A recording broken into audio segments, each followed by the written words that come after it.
Boa noite, amados irmãos. Que a graça, a misericórdia e o amor de Deus continue conduzindo as nossas vidas e nós possamos continuar esperando no Senhor e aguardando no Senhor é o momento certo de podermos estarmos reunidos novamente para poder louvarmos a Deus.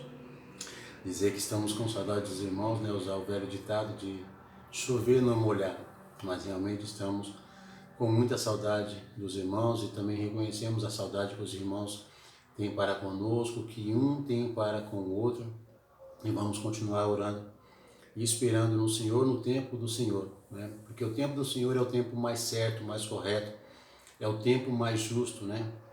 Porque vemos ainda aí uma certa insegurança, incerteza, incompreensão na vida dos governos, da medicina, da ciência, mas estamos orando, rogando, clamando e suplicando para que Deus possa, no seu tempo, nos dar uma resposta e possamos com tranquilidade, com paz, com sossego, voltar a ter a nossa gostosa e amorosa comunhão. Gostaria de meditar com os irmãos nessa noite em um texto no livro de Marcos, capítulo 5, a partir do versículo 21 até o versículo 26. Aqui retrata duas situações, né? A situação da filha de Jairo e a situação da mulher do fluxo de sangue. Mas vamos ler a partir do versículo 21 e usar apenas o exemplo da mulher do fluxo de sangue. Marcos capítulo 5, versículo 21, diz assim: E passando Jesus outra vez de um barco para a outra banda, ajuntou-se a ele uma grande multidão, e ele estava junto do mar. E eis que chegou um dos principais das sinagogas, por nome Jairo, e vendo-o, prostou-se aos seus pés, e rogava-lhe muito, dizendo: Minha filha está moribunda, minha filha está morrendo, minha filha está padecendo. Rogo-te que venhas e lhe imponhas as mãos para que sare e viva. Aqui no momento ele está suplicando, clamando, rogando, pedindo para que Jesus vá até a sua casa, impõe as suas mãos sobre a menina, coloca as suas mãos sobre ela e ela venha sarar, venha ter a sua saúde restaurada e possa viver, possa continuar vivendo, porque a morte estava se aproximando daquela jovem. E o versículo 24 diante diz: E foi com ele. Então Jesus se compadeceu da filha de Jairo. Jesus teve misericórdia. Então foi com ele, seguia ele com uma grande multidão, e essa grande multidão o apertava. Assim como no passado, e podemos também ver nesse presente momento, havia uma grande multidão que seguia a Jesus. Havia uma grande multidão que queria tocar, que apertava, que queria estar próximo de Jesus. Mas muitos dentre aquela grande multidão no passado. E ao longo desse tempo, até chegar a esse presente momento, muitos que estão na grande multidão, seguindo, buscando a Jesus. Nem todos estão com o objetivo, a razão e a circunstância certa.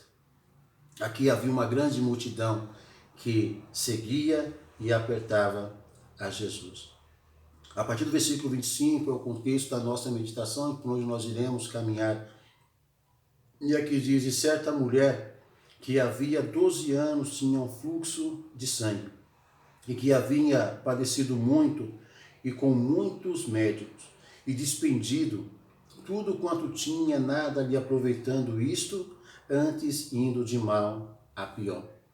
A Bíblia não descreve o nome dessa mulher, a Bíblia não descreve a idade que essa mulher tinha, embora fala que já há 12 anos ela era acometida, sofria, padecia por uma enfermidade diagnosticada como fluxo de sangue. A Bíblia não descreve se ela tinha marido, a Bíblia não descreve se ela tinha filhos, a Bíblia não descreve se ela convivia com o pai, com a mãe, com o avô, com parentes ou com qualquer outro familiar. Mas a Bíblia descreve algumas situações que ocorriam na vida desta mulher. E o versículo 25 diz que essa certa mulher que já há 12 anos ela padecia com o fluxo de sangue. Para entendermos um pouco esse versículo 25, vamos lá em Levítico capítulo 15. Levítico capítulo 15, e vamos ler alguns versículos e procurar aqui entender o contexto, né, dessa situação do fluxo de sangue. A partir do capítulo 25, o tema aqui fala, né, imundícias do homem e imundícias da mulher. A partir do versículo 25 de Levítico 15, diz da seguinte maneira: também uma mulher, quando manar o fluxo do seu sangue, por muitos dias fora do tempo da sua separação, ou quando tiver fluxo de sangue por mais tempo do que a sua separação, todos os dias do seu fluxo da sua imundícia será imunda, como os dias da sua separação. Mas vamos ler aqui o versículo 19, porque diz, mas a mulher, quando tiver o fluxo de sangue, é o que aconteceu com aquela mulher, e o seu fluxo de sangue estiver na sua carne, estará 7 dias da sua separação, e qualquer que tocar nela, imundo será até a tarde. Então, quando uma mulher tinha um fluxo de sangue, que era o que ocorria na vida daquela mulher, ela deveria ser separada, né? Ela era tirada do arraial, tirada da cidade, separada do esposo, separada dos filhos, era separada dos parentes, era separada de todos aqueles que estavam à sua volta, ela era impedida de poder estar no templo para adorar ao Senhor por conta dessa situação que ocorria na sua vida. E o período que Deus determina aqui, que Deus coloca, né, é de 7 dias. Trazendo para uma realidade hoje que ocorre nas mulheres, o período é 7, é 5, né? Mas aqui Deus fala que, mas a mulher, quando tiver fluxo, e o seu fluxo de sangue estiver na sua carne, estará 7 dias na sua separação, será tirada, e qualquer que tocar será imundo até a tarde. E aí, voltando aqui a partir do versículo 25, vamos ler até o versículo 33. Porque diz, também a mulher, quando manar o fluxo de sangue, por muitos dias fora do tempo, passou daqueles 7 dias da sua separação, ou quando tiver o fluxo de sangue por mais tempo do que a sua separação, todos os dias o fluxo da sua imundícia será imunda, será considerada impura, suja, né? Então ele diz, será considerada imunda, como nos dias da sua separação. Toda a cama sobre que se deitar todos os dias do seu fluxo será como a cama da sua separação, e todas as coisas sobre que se assentar será imunda, conforme a imundícia da sua separação. E qualquer que a tocar será imundo, portanto, lavará os seus vestidos e se banhará com água e será imundo até a tarde. Porém, quando for limpa do seu fluxo, então se contarão 7 dias e depois será limpa. E ao 8º dia tomará 2 pombos, né? Aqui fala 2 rolas, ou 2 pombinhos, e os trará ao sacerdote à porta da tenda da congregação. Então o sacerdote oferecerá um para expiação do pecado e outro para holocausto. E o sacerdote fará sobre ela expiação do fluxo da sua imundícia perante o Senhor. Assim separareis os filhos de Israel das suas imundícias, para que não morram nas suas imundícias, contaminando o meu tabernáculo que está no meio deles. Esta é a lei daquele que tem o fluxo e daquele de quem sai a semente da copla, em que fica por ele imundo. Versículo 33, como também da mulher enferma na sua separação, e daquele que padece do seu fluxo, seja homem ou seja mulher, e do homem que se deitar com a mulher, imundo será. Versículo 33, ele traz no comecinho e diz, né, como também da mulher enferma. Aí voltando lá em Marcos capítulo 5, aqui descreve, né, que essa mulher, ela já sofria 12 anos com esse fluxo de sangue, e a Bíblia descreve como enferma, né, como uma doença que acometia a vida desta mulher. E no versículo 26, diz que havia padecido muito com muitos médicos, despendido tudo quanto tinha, nada lhe aproveitando, e isto antes, indo a pior. Então, por conta dessa enfermidade, a vida dessa mulher era uma vida de angústia, é uma vida de sofrimento, é uma vida de opressão, era uma vida onde ela teria que estar separada de tudo e de todos. Então, se ela fosse uma mulher casada, já há 12 anos separada do marido, se era uma mulher que tinha filhos, já há 12 anos separada dos filhos, se era uma mulher que talvez não tendo marido, não tendo filhos, mas tendo pai, tendo a mãe, tendo os parentes, os familiares, separada dos familiares. Era uma mulher que, se não tinha marido, não poderia ter marido. Se não tinha filhos, não poderia ter filhos. Então podemos imaginar o sofrimento, a angústia, a dor que ocorria na vida dessa mulher por conta dessa enfermidade. Mas aqui diz, né, que ela havia padecido muito com muitos médicos. Procurou muitos médicos, confiou, depositou a sua esperança para que eles pudessem solucionar o seu problema. E diante disso, apenas decepção. Ela depositou a sua esperança, a sua confiança e procurou tantos especialistas, podemos dizer, daquela época, que pudessem resolver o seu problema, e nenhum deles pôde ajudá-la. Então diz que ela havia padecido muito. Então o primeiro padecimento da vida dessa mulher era por causa da separação que havia na vida dela. Não poderia conviver na sociedade, não poderia conviver com as pessoas. Estamos vivendo, né, um período de quarentena, de estarmos isolados, mas nem todos nós estamos isolados. Ainda temos uma certa liberdade com todo o zelo, com toda a cautela, com toda a prudência de podermos visitarmos uns aos outros, mesmo mediante essa enfermidade de um vírus que tenha cometido o mundo. Mas a situação dessa mulher era bem diferente, porque era algo que foi determinado por Deus e fazia parte da lei. E com isso, irmãos, eles levavam a risco. Essa mulher estava impedida de poder conviver com as pessoas. Essa mulher estava impedida de poder ir ao templo a adorar.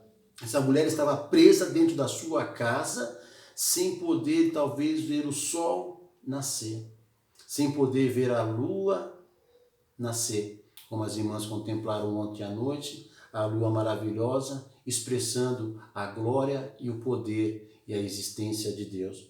Mas aqui diz que ela havia padecido muito, com muitos médicos, procurou muito a medicina não pôde solucionar o seu problema. Diz que ela havia despendido, gastado todos os seus recursos, tudo aquilo que ela tinha desempenhado para poder resolver o seu problema. E a Bíblia fala que nada lhe aproveitando, nenhum proveito tinha, nenhuma solução ocorria, né? Apenas a desesperança. No momento em que ela esperava em alguém, a decepção vinha. No momento em que ela depositava esperança em alguém, a decepção vinha. A Bíblia diz que nada lhe aproveitando isto, antes indo a pior. Então, separada daqueles que estavam ou que conviviam com ela. Além disso, irmãos, quando nós olhamos para uma situação de enfermidade, eu não faço parte da área da medicina, a minha área é da segurança, mas nós temos pessoas que estudaram, que são da área da medicina, nós conhecemos pessoas que conhecem um pouco dessa área, e até mesmo por conviver também quando em relação a essa questão de um fluxo de sangue. Nós vemos que existem alguns sintomas, então além dessa mulher sofrer com sintoma emocional, sentimental, também tinha a dor, o sofrimento, a angústia, o padecimento físico, né? Então, o que nós podemos entender e enxergar aqui, que a dor física, que esse fluxo ocorria na vida dessa mulher, algumas dores, né? Algumas reações, algumas consequências ocorrem hoje na vida das mulheres, que é cansaço, que é dor de cabeça, que é a pulsação acelerada, né, que é uma dor forte abdominal, né, o abdômen fica talvez enrijecido, é a questão da impaciência, é a questão da tristeza. Cada uma tem um certo sintoma a expressar. Muitos chegam a desmaiar, muitas chegam a sentir náusea. Então, assim, nós vemos, irmãos, que era uma situação angustiante na vida dessa mulher. e cada vez mais a confiança que ela dispensava em procurar alguém que pudesse resolver o seu problema. Ela chegou a gastar todos os seus recursos, né? Ela chegou a gastar tudo quanto tinha, fez de tudo que foi necessário para que aquela situação mudasse, e aquela situação não mudava. Mas olha que algo interessante a partir do versículo 27, porque ele diz assim, olha, ouvindo falar de Jesus, e ouvindo falar de Jesus. A Bíblia descreve se alguém a falou para ela, ou se simplesmente ela, mas sabemos que chegou ao conhecimento dela. Né? Entendemos que por causa da separação, talvez ninguém tenha falado, mas aqui diz assim, olha, ouvindo falar de Jesus, para que possamos entender esse ouvindo falar de Jesus, esse conhecimento que ela teve de Jesus. Vamos voltar um pouquinho aqui mesmo no livro de Marcos e vamos ler o capítulo 1. O capítulo 1 do versículo 21 até o versículo 28. Porque até chegar nessa mulher do fluxo de sangue, até chegar em Jairo, alguns acontecimentos ocorreram. Algumas coisas Jesus teve que fazer. Algumas coisas Jesus ele operou. Então Jesus operou muitos milagres, maravilhas. Jesus expulsou demônios. Jesus deu vista aos cegos, fez mancos, fez ressecados voltar à normalidade. Então a partir do versículo 21 do capítulo 1 diz, e entraram em Cafarnaum, e logo no sábado indo ele à sinagoga, ali ensinava, ali instruía as pessoas a respeito do reino dos céus. E a instrução que Jesus aqui aplicava era arrependei-vos e crede no Evangelho. E maravilharam-se da sua doutrina, porque ensinava como tendo autoridade e não como os escribas. E estava na sinagoga deles um homem com um espírito imundo, o qual exclamou, dizendo, há que temos contigo, Jesus Nazareno, vieste destruir-nos? Bem sei que és o Santo de Deus. E repreendeu Jesus, dizendo, cala-te e sai dele. Então o espírito imundo, convulsionando e clamando com grande voz, saiu dele, e todos se admiraram, e ponto de perguntarem entre si, que é isto? Que doutrina é esta? Pois com autoridade ordena aos espíritos imundos, e eles obedecem. E logo correu a sua fama por toda a província da Galileia. Então, quando aqui Jesus opera um primeiro milagre, quando Jesus aqui ele opera um primeiro feito, ele expulsa aqui um espírito imundo da vida do jovem. No versículo 28 diz que logo se espalhou aquele acontecimento, a fama, por toda a província da Galileia. Capítulo 1, versículo 27 e versículo 28, que nós acabamos de ler, e vamos ler novamente. Todos se admiraram, a ponto de perguntar entre si, que é isso e que nova doutrina é esta? Pois com autoridade, com toda a ênfase, ordena aos espíritos imundos, e ele lhes obedece. Vamos caminhar um pouco no versículo 34 ao versículo 39. Porque diz assim, e curou muitos que se haviam enfermos de diversas enfermidades, expulsou muitos demônios, porém não deixava falar os demônios porque o conheciam. E levantando-se de manhã muito cedo, estava ainda escuro, saiu e foi para um lugar deserto e ali orava. E seguiram-no Simão e os que com ele estavam. E o achando, lhe disseram, todos te buscam, todos te procuram.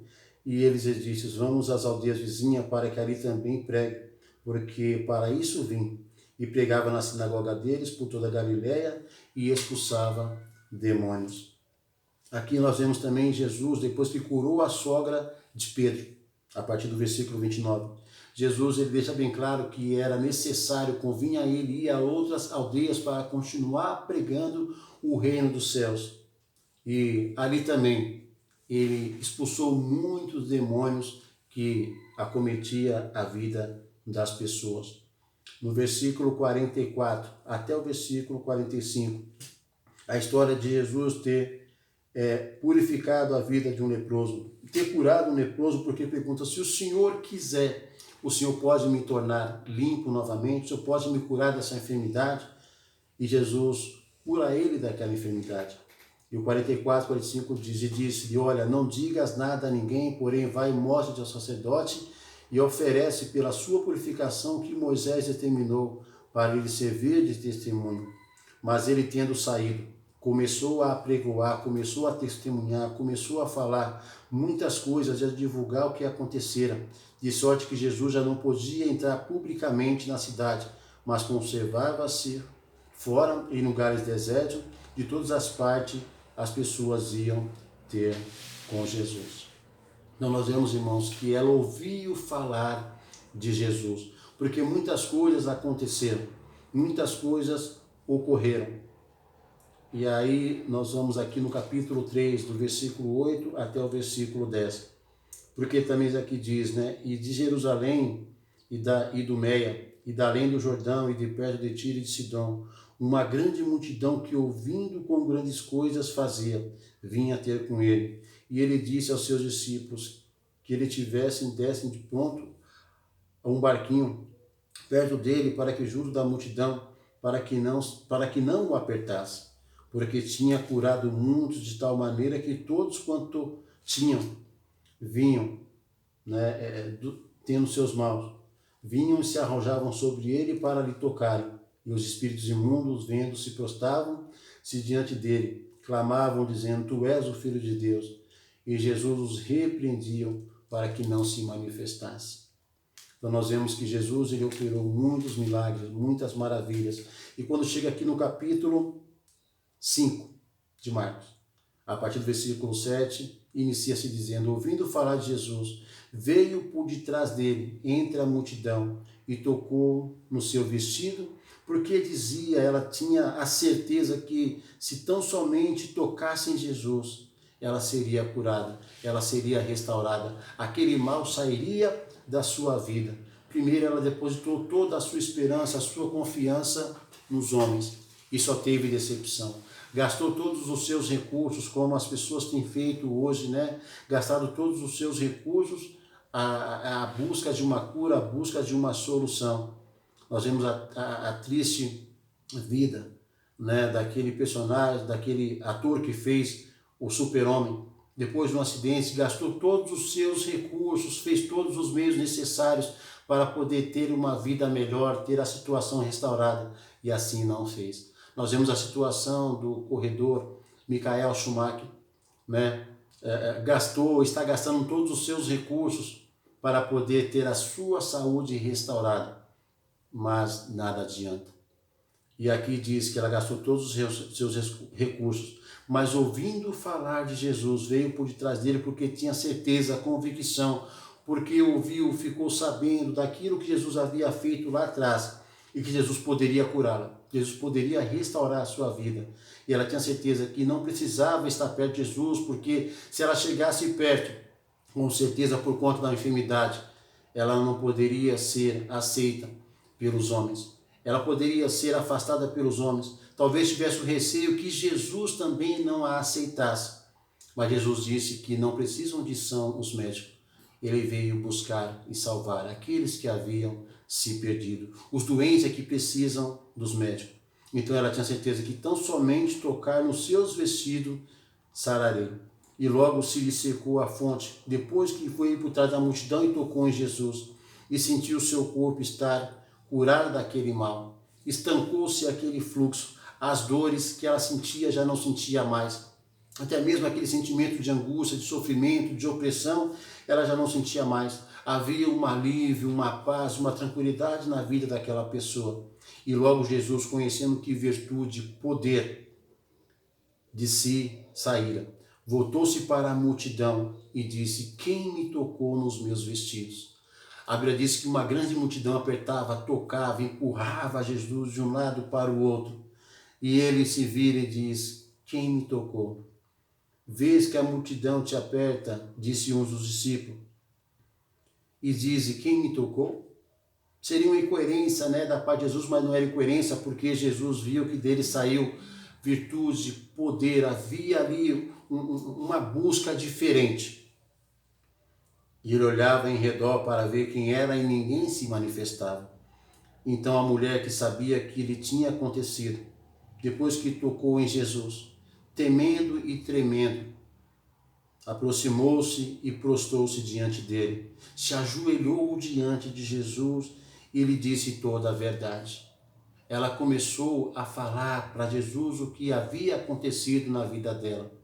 A Bíblia não descreve se foi por um pecado que aquilo ocorreu, mas a Bíblia descreve que essa mulher se prostrou diante de Jesus e lhe contou toda a verdade. E a Bíblia diz e deixa bem claro que sem a confissão de pecado não há remissão. Sem que você não confesse o seu pecado, você não pode ser redimido, lavado e purificado pelo sangue de Jesus.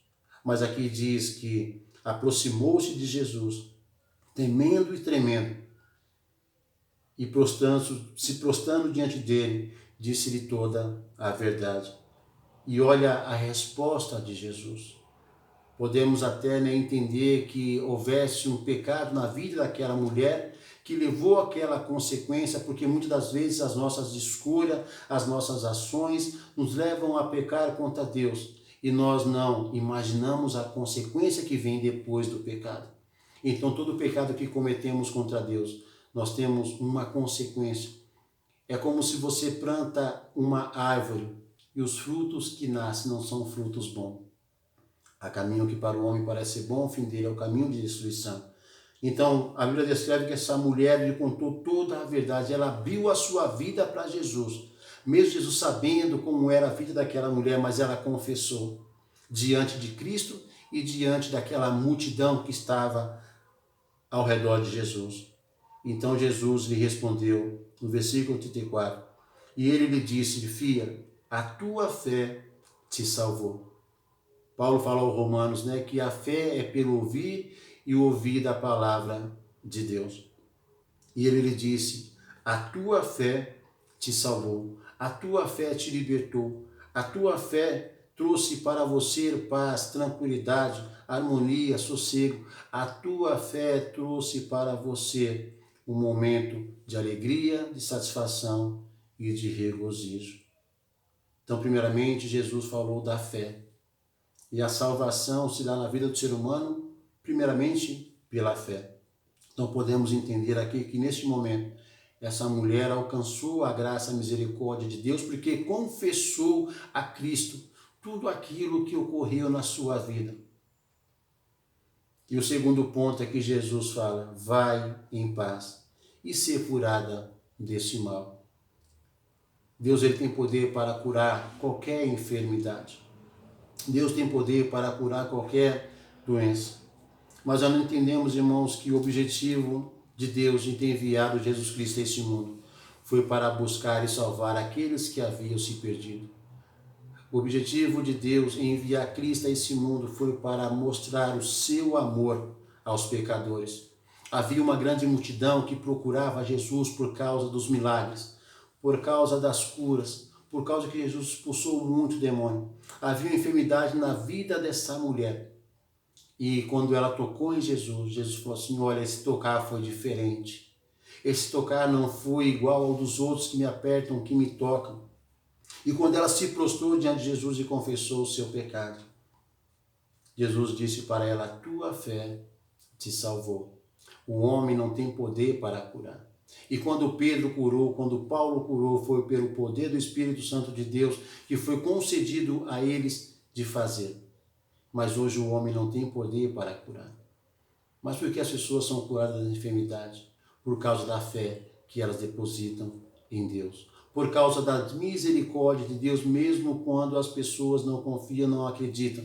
Porque Deus não faz acepção de pessoas. Então Deus é aquele único que pode curar. E Jesus disse para a mulher, vai que a tua fé te salvou. E o segundo ponto ele diz, vai e ser curada deste mal. Que Deus possa continuar conduzindo as nossas vidas. Nós possamos continuar confiando no Senhor. Que as pessoas possam saber que o mais importante nas suas vidas não é a cura física. Eu volto a insistir, volto a lembrar, volto a ressaltar. Milhões e milhões de pessoas partiram buscando uma cura para esse vírus, uma cura física. Mas a sua alma, o seu espírito, permaneceu doente, permaneceu padecendo e vai permanecer padecendo a eternidade, porque não procuraram o médico que pode curar o corpo, a alma e o espírito. Mas, abrindo aqui um parêntese, Paulo, ele disse que foi enviado a ele um mensageiro de Satanás que lhe causou uma dor, lhe causou aflição, lhe causou um momento triste na sua vida. E a Bíblia diz que ele orou 3 vezes ao Senhor, clamou, rogou, suplicou. E Deus disse para Paulo, Paulo, a minha graça te basta. A graça da salvação. Só esta é importante para a sua vida. Timóteo, um jovem pastor, um discípulo de Paulo em muitos ensinamentos e doutrinas da parte de Deus. Ele sofria de uma enfermidade estomacal e aquilo fazia com que ele sentia dores fortes, coisas que nós podemos até tentar imaginar, mas não muitas vezes compreender, porque não sentimos o que ele estava sentindo, mas podemos imaginar que aquilo eram dores fortes. Então, Paulo tinha poder para curar. Então, por que Paulo não curou Timóteo? Paulo apenas falou, Timóteo, tome um pouco de suco puro da uva, para que essas dores no seu estômago, que poderia ser uma úlcera ou qualquer uma outra situação, ela venha ser aliviada e você continue servindo a Deus com toda a perseverança. O que adianta o homem conquistar o mundo? O que adianta o homem ter saúde, ter bens materiais, ter uma família maravilhosa e perder a sua alma? Pensemos nisso, preguemos isso, testemunhemos isso.